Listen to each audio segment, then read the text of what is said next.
माँ गंगा हमारी संस्कृति और हमारी सनातनी परंपराओं का आधार है और हर की पौड़ी जो है माँ गंगा के प्रमुख तीर्थ स्थलों में है। और हर की पौड़ी पर स्नान करने से मान्यता यही है कि आपके सभी पाप नष्ट हो जाते हैं और आप पुण्य को प्राप्त करते हैं। पूर्णिमा है, अमावस्या है, एकादशी है, इनमें माँ गंगा में स्नान करने का, पूजा अर्चना करने का, आरती करने का, दान वगैरह देने का बहुत महत्व है। 3 सालों बाद इन्नी रौनक लगी इत्थे माँ गंगा दी। लोग सारे दर्शन कर रहे हैं, दूरों दूरों आके माँ गंगा दे, कोई बंबे आ रहा, गुजरात तो आ रहा वा, सारे दर्शन कर रहे इत्थे माँ गंगा दी।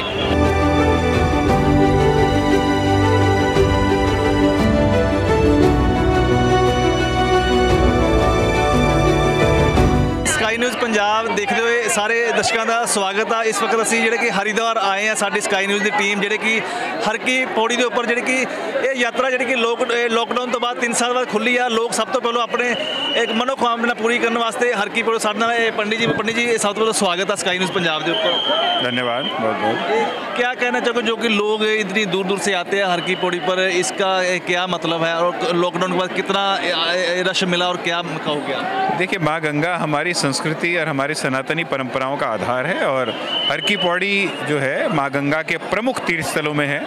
और हर की पौड़ी पर स्नान करने से मान्यता यही है कि आपके सभी पाप नष्ट हो जाते हैं और आप पुण्य को प्राप्त करते हैं।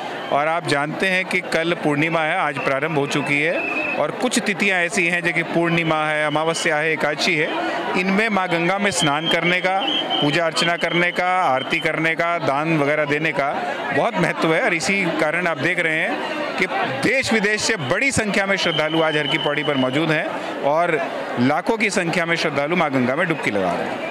सो सारे पंडित साहब कुछ जी कि श्रद्धालु भी आए हुए हैं, श्रद्धालुओं ने भी गल सर की कहना चाहूँगा तुम अज कितों आए हो और हरिद्वार क्यों आए हो, किस बेब से आए हो? जय गंगा मैया। असी पंजाब जलंधर तो आए हैं। असी 3 साल बाद लॉकडाउन तो बाद अज गंगा मैया के दर्शन करन आए हैं। असी बड़े प्रसन्न पूरे परिवार सहित आए हैं। मक्के इत्थे आके माँ गंगा की रौनक देख रहे हैं, दर्शन कर रहे हैं। मक्के 3 सालों बाद इन्नी रौनक लगी इत्थे माँ गंगा की। लोग सारे दर्शन कर रहे हैं, दूरों दूरों आके माँ गंगा दे, कोई बंबे आ रहा, गुजरात तो आ रहा वा, सारे दर्शन कर रहे इत्थे माँ गंगा की। सारिਆਂ ਨੂੰ आना चाहिए, इत्थे दर्शन करने चाहिए। बहुत महत्व आ क्योंकि पूर्णिमा का अज शुरुआत हो चुकी है, कल भारी मेला वा, इसलिए 4 धाम की यात्रा भी शुरू हो चुकी है इत्थे। मैं कैमरामैन को कहूँगा एक बार जिहड़े कि सारिया तस्वीरें दिखाई, देखो लोग जिहड़े कि अपने डुबकियां लगा रहे हैं, अपने जिहड़े कि मनोकामना पूरी कर रहे हैं। और थोड़ी देर तक जिहड़ा कि माँ गंगे मैया की जिहड़ी कि आरती भी शुरू हो जाएगी। ये उस हर की पौड़ी साढ़े नाल पंडित जी भी मौजूद हैं, असीं पंडित जी ने गलबात करें। स्वागत है जी स्काई न्यूज़ पंजाब के उपर। क्या स्वागत है जी स्काई न्यूज़ पंजाब जिहड़ी कि हर की पौड़ी आ, इत्थे लोग अपने किन्ने चिर बाद खुली सब इत्थे की करन आंदे हैं? हरिद्वार में गंगा स्नान करने के लिए आते हैं लोग, क्योंकि गंगा में स्नान करने से नाना प्रकार के दुष्कर्म जो पाप किए हुए होते हैं उनका प्रायश्चित हो जाता है, इसलिए हरिद्वार आते हैं। कोई पुण्य विशेष तिथि होती है, जैसे आज बैसाख की पूर्णिमा है, पूरा बैसाख का महीना स्नान के लिए होता है ना। लेकिन जो पूरे महीने स्नान नहीं कर सका तो आज अंतिम तिथि पूर्णिमा की तिथि है, आज के दिन स्नान करने का बड़ा पुण्य फल मिलता है, इसलिए पब्लिक आती है। सो ये सन साडे नाल पंडित जी हर की पौड़ी के उपर मौजूद आ, जिहड़े कि थोड़ी देर तक आरती होएगी। उन्होंने ये कहना कल जिहड़ी कि पूर्णिमा हैगी आ और इत्थे जिहड़ा भी इंसान आंदा वा उन्होंने मनोकामना साडे नाल कुछ मैडम भी मौजूद ने, इन्हां नाल भी गलबात करनी चाहांगे। की कहना चाहोगे जी तुसीं जिहड़ा कि अज तुसीं आए हरिद्वार? मैं तो इत्थे काफ़ी साल बाद आई हाँ, बड़ा वधिया लगा इधर आके। तो आए से पंजाब तो कपूरथले तो आए, वधिया लगा इत्थे सब कुछ देख के कि बड़ा वधिया प्रोग्राम, सारा अच्छा लगा। सो देखो कितना वधिया उत्साह नज़ारा वा। कैमरामैन को एक बार जिहड़ियां कि सारियां तस्वीरां जिहड़ियां कि सीधियां लाइव तस्वीरां दिखाईयां जान और जिहड़े कि हुण हर की पौड़ी के उपर जिहड़ा कि देखो मैं सारियां तस्वीरां दिखावांगे। ये हुण इत्थे जिहड़ा कि हुण थोड़ी देर तक महामाई की जिहड़ी कि आरती जिहड़ी कि गंगे मैया की जिहड़ी कि आरती होवेगी। साडी भाजी भी मौजूद, भाजी की कहना चाहोगे तुसीं?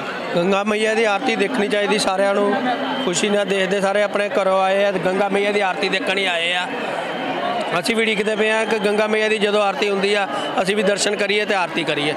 ਬਾਕੀ ਦੇਖੋ ਲੋਕ ਜਿਹੜੇ ਆ ਕਿ ਹੁਣ ਨਹਾ ਰਹੇ ਥੋੜੀ ਦੇਰ ਤੱਕ ਦੇਖੋ ਲੋਕ, ਮੈਂ ਕੈਮਰਾਮੈਨ ਨੂੰ ਇੱਕ ਵਾਰ ਜਿਹੜੇ ਤਸਵੀਰਾਂ ਦਿਖਾਈਆਂ ਜਾਣ, ਲੋਕ ਦੇਖੋ ਆਪਣੇ ਆਪਣੇ ਜਿਹੜੇ ਕਿ ਹਰ ਕੀ ਪੌੜੀ ਦੇ ਉੱਪਰ ਬਹਿ ਗਏ ਨੇ ਔਰ ਗੰਗਾ ਮਈਆ ਦੀ ਆਰਤੀ ਕਰਨ। ਅਸੀਂ ਤੁਹਾਨੂੰ ਸਿੱਧੀਆਂ ਜਿਹੜੀਆਂ ਕਿ ਤਸਵੀਰਾਂ ਸਕਾਈ ਨਿਊਜ਼ ਪੰਜਾਬ ਦੇ ਰਾਹੀਂ ਦਿਖਾਵਾਂਗੇ। ਸਾਡੇ ਨਾਲ ਕੁਝ ਜਿਹੜੇ ਕਿ ਯਾਤਰੀ ਜਿਹੜੇ ਨਹਾਉਣ ਵਾਸਤੇ ਐਸੇ ਉਹਨਾਂ। ਹਾਂਜੀ, ਸਵਾਗਤ ਹੈ ਜੀ ਸਕਾਈ ਨਿਊਜ਼ ਪੰਜਾਬ ਤੇ। हाँ जी, पंजाब तो ਅਸੀਂ ਗੰਗਾ ਤੋਂ ਆਏ ਜੀ। ਬਹੁਤ बढ़िया प्रोग्राम है जी, बहुत अच्छा है। ਜਿੱਦਾਂ ਕਿ ਤੁਸੀਂ ਪਿਛਲੇ ਸਾਲ ਜਿਹੜਾ ਕਿ ਕੋਰੋਨਾ ਮਹਾਮਾਰੀ ਵੀ ਰਹੀ ਉਹ 3 ਸਾਲ ਬਾਅਦ ਜਿਹੜੇ ਕਿ ਖੁੱਲਿਆ ਵਾ, ਕੀ ਕਹਿਣਾ ਚਾਹੋਗੇ? मैं को बहुत बढ़िया हो गया, कोरोना हट गया, बढ़िया सही है।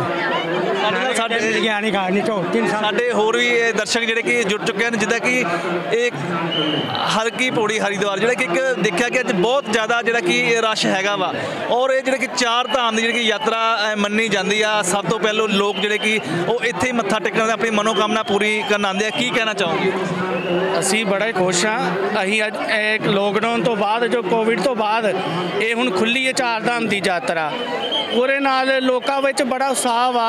ਬੜੀ ਗੰਗਾ ਮਈਆ ਦੇ ਦਰਸ਼ਨ ਕਰਨ ਲਈ ਹੈ ਆ ਲੋਕੀ।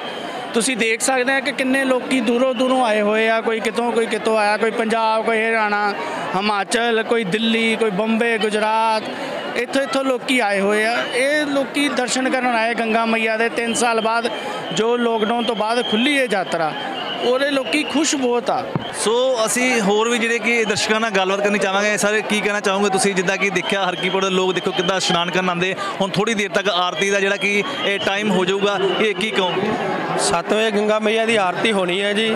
ਸਾਰਿਆਂ ਨੇ ਦੇਖਣਾ, ਇੱਥੇ ਇੰਨਾ ਰੌਣਕ ਮੇਲਾ ਲੱਗਾ ਹੋਣਾ, ਪੁੱਛੋ ਕੁਛ ਨਾ। ਬਹੁਤ ਮਜ਼ਾ ਆਉਂਦਾ ਗੰਗਾ ਮਈਆ ਦੀ ਆਰਤੀ ਦੇਖ ਕੇ। ਸਾਰੇ ਦਰਸ਼ਕ ਵੀ ਖੁਸ਼, ਦੇਖਣ ਵਾਲੇ ਵੀ ਖੁਸ਼ ਹੁੰਦੇ।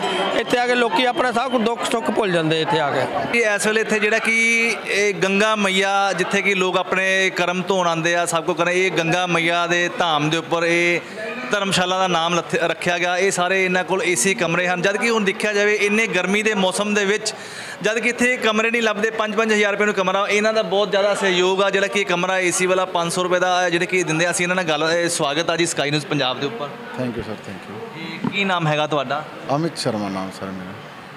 ਸਰਵਨ ਜੀ, ਜਿਹੜਾ ਕਿ ਇਹ ਗੰਗਾ ਮਈਆ ਦੇ ਨਾਮ ਦੇ ਉੱਪਰ ਜਿਹੜਾ ਗੰਗਾ ਧਾਮ ਜਿਹੜਾ ਕਿ ਰੱਖਿਆ ਗਿਆ, ਇਹ ਕਿਸ ਤਰ੍ਹਾਂ ਰੱਖਿਆ ਗਿਆ ਔਰ ਇੱਥੇ ਕੀ ਸਹੂਲਤਾਂ? ਜਿੱਦਾਂ ਕਿ ਅੱਜ ਕੱਲ੍ਹ ਦੇਖਿਆ ਜਾਵੇ ਗਰਮੀ ਦੇ ਮੌਸਮ ਇੰਨਾ ਰਸ਼ ਆ, ਦੇਖਿਆ ਜਾਵੇ ਕਿ ਅਸੀਂ ਦੇਖਿਆ ਸਾਡੀ ਟੀਮ ਨੇ ਆ ਕੇ ਉੱਥੇ ਬੜਾ ਰਸ਼ ਵਾ, ਪੈਰ ਰੱਖਣ ਨੂੰ ਜਗ੍ਹਾ ਨਹੀਂ, ਲੋਕਾਂ ਨੂੰ ਕਮਰੇ ਨਹੀਂ ਲੱਭਦੇ। ਤੁਸੀਂ ਕਿੱਦਾਂ ਪ੍ਰੋਵਾਈਡ ਕਰਾ ਕੇ ਦਿੰਦੇ ਕਮਰੇ? ये जी गंगा धाम, माँ गंगा के नाम से ही गंगा धाम रखा गया है और अपने हिंदू धर्म में माँ गंगा का बहुत ही महत्व है। तो माँ गंगा के नाम से इसका गंगा धाम रखा गया। और हम आजकल जो भीड़ आज देख रहे हैं, अभी शायद काफ़ी सालों बाद ये रिकॉर्ड भीड़ हुई है। और कल की भीड़ तो इतनी ज़बरदस्त भीड़ थी कि बस कहीं पैर रखने के लिए जगह नहीं थी लोगों को। और ये धर्मशाला हमने बना रखी है। इसमें 76 हमारे कमरे हैं, एसी नॉन एसी कमरे हैं। और हम कोई ना कोई इसमें कोई चार्ज ऐसा कि भाई लोग एसी कमरे 5-5, 7-7 हज़ार रुपये में लेते हैं। हम सिर्फ़ और सिर्फ मेंटेनेंस का खर्चा निकलाए। ये हमारा ट्रस्ट है, अग्रसेन धर्मार्थ ट्रस्ट। और हमारे ट्रस्टियों का उद्देश्य यही है कि लोगों की सेवा की जाए और जो लोग दूर दराज से आते हैं उनको सुख सुविधाएं मिले और ज़्यादा कॉस्टली ऐसा ना हो। तो हम अपने इसमें रहने के साथ साथ में जो यात्री हमारे यहाँ ठहरते हैं उनको दोनों टाइम का भोजन भी देते हैं, उसका कोई पैसा हम नहीं। ਕੀ ਨਾਮ ਹੈਗਾ ਟਰਸਟੀਆਂ ਦਾ? ਜਿਹੜੇ ਕਿ ਟਰਸਟੀ ਆ ਉਹ ਪੰਜਾਬ ਦੇ ਹੈਗੇ ਆ ਕਿ ਜਾਂ ਕਿ उत्तराखंड जहाँ राजस्थान जहाँ हरिद्वार? मेरे जो ट्रस्टी हैं लगभग 97% दिल्ली से हैं। और जो अभी हमारे जनरल सेक्रेटरी जी हैं गोपाल गोयल जी हैं, वो दिल्ली रहते हैं। और जो हमारे प्रधान जी हैं पवन मित्तल जी, जो कि पंचकुला रहते हैं। और जो हमारे कैशियर हैं चिराग गोयल जी, वो भी दिल्ली रहते हैं। इन सब का एक ही उद्देश्य है, यहाँ से पैसा कमाना नहीं, यहाँ लोगों की सेवा करना। बस सेवा भाव के नाम से जो हमारे फाउंडर मेंबर थे ट्रस्ट के केसी गोयल जी, जिन्होंने नींव रखी थी इनकी, उनका स्वर्गवास हो गया 2003 में। उनकी एक ही सोच थी, एक ही उनका मिशन था कि अपने समाज के लोगों के, अपने सभी धर्मों के लोग जो भी हरिद्वार आते हैं उनको कम रेट में सब सुख सुविधाएं मिले। और ये रेट भी इसलिए रखा गया क्योंकि जो मेंटेनेंस चार्ज है जो यात्री सेवाएं जो लड़के काम करते हैं उनका थोड़ा मेहनताना निकलाए। बाकी हम नो प्रॉफिट नो लॉस में हम कमरे दे रहे हैं सर। ਸੋ ਇਹ ਸਨ ਜਿਹੜਾ ਕਿ ਮਾਂ ਗੰਗਾ ਦੇ ਨਾਮ ਤੇ ਜਿਹੜਾ ਕਿ ਧਰਮਸ਼ਾਲਾ ਨਾਮ ਲਿਖ, ਇਹਨਾਂ ਦਾ ਇਹ ਕਹਿਣਾ ਵਾ ਕਿ ਸਾਡੇ ਜਿਹੜੇ ਕਿ ਟਰਸਟੀ ਹੈ ਉਹ ਜ਼ਿਆਦਾਤਰ ਦਿੱਲੀ ਦੇ ਹੈਗੇ ਔਰ ਜਿਹੜੇ ਕਿ ਮੇਨ ਸਾਡੇ ਮਾਲਕ ਉਹ ਚੰਡੀਗੜ੍ਹ ਦੇ, ਉਹਨਾਂ ਦਾ ਇਹ ਕਹਿਣਾ ਵਾ ਕਿ ਜਿੱਦਾਂ ਇੱਥੇ ਜਿਹੜੇ 5-5 ਨੂੰ ਕਮਰੇ ਅਸੀਂ 500 ਪ੍ਰੋਵਾਈਡ ਨਹੀਂ, ਅਸੀਂ ਸਿਰਫ ਇੱਕ ਖਰਚਾ ਹੀ ਇਹ ਕੱਢਦੇ ਹਾਂ। ਦੇਖੋ ਇੱਥੇ ਇਹਨਾਂ ਦਾ ਇਹ ਵੀ ਕਹਿਣਾ ਕਿ ਇੰਨਾ ਇੱਥੇ ਰਸ਼ ਵਾ ਔਰ ਰਸ਼ ਦੇ ਲੋਕਾਂ ਨੂੰ ਕਮਰੇ ਨਹੀਂ ਲੱਭਦੇ, ਜਦ ਕਿ ਇਹ ਪਤਾ ਨਹੀਂ ਕਿੱਦਾਂ ਪ੍ਰੋਵਾਈਡ ਕਰਾ ਕੇ ਦਿੰਦੇ ਆ। ਕੈਮਰਾਮੈਨ ਰਿਸ਼ੀ ਦੇ ਨਾਲ ਸੁਨੀਲ ਗੋਗਨਾ, ਸਕਾਈ ਨਿਊਜ਼ ਪੰਜਾਬ, ਹਰੀਦਵਾਰ। ਤੁਹਾਡੇ ਲਈ ਲੈ ਕੇ ਆਇਆ ਬੈਸਟ ਕੁਆਲਿਟੀ ਦੇ skin care, face, lips, eyes, all makeup product ਜੋ ਨੇ ਬਿਲਕੁਲ ਹਾਰਮਲੈਸ। ਸੋ ਤੁਸੀਂ ਆਪਣੇ ਨਜ਼ਦੀਕੀ ਸਟੋਰ ਤੇ ਜਾ ਕੇ ਇਹਨਾਂ ਪ੍ਰੋਡਕਟਸ ਨੂੰ ਬਾਈ ਕਰ ਸਕਦੇ ਹੋ ਜਾਂ ਫਿਰ ਵੈਬਸਾਈਟ ਦੇ ਉੱਤੇ ਜਾ ਕੇ ਵਿਜ਼ਿਟ ਕਰ ਸਕਦੇ ਹੋ। ਵੈਬਸਾਈਟ ਹੈ www.fashioncolor.in। ਇਸ ਤੋਂ ਇਲਾਵਾ ਇੰਸਟਾ, ਨਾਇਕਾ, ਪਰਪਲ, ਜੀਓ ਮਾਰਟ ਜਾਂ ਫਿਰ ਫਲਿੱਪਕਾਰਟ, ਐਮਾਜ਼ਨ ਤੇ ਜਾ ਕੇ ਵੀ ਇਹਨਾਂ ਪ੍ਰੋਡਕਟਸ ਨੂੰ ਬਾਈ ਕਰ ਸਕਦੇ ਹੋ। ਹਰ ਖਬਰ ਦੀ ਤਾਜ਼ਾ ਅਪਡੇਟ ਜਾਣਨ ਦੇ ਲਈ ਸਾਡੇ YouTube ਚੈਨਲ ਨੂੰ ਸਬਸਕ੍ਰਾਈਬ ਕਰੋ ਅਤੇ Facebook ਪੇਜ ਨੂੰ ਲਾਈਕ ਅਤੇ ਸ਼ੇਅਰ ਕਰੋ।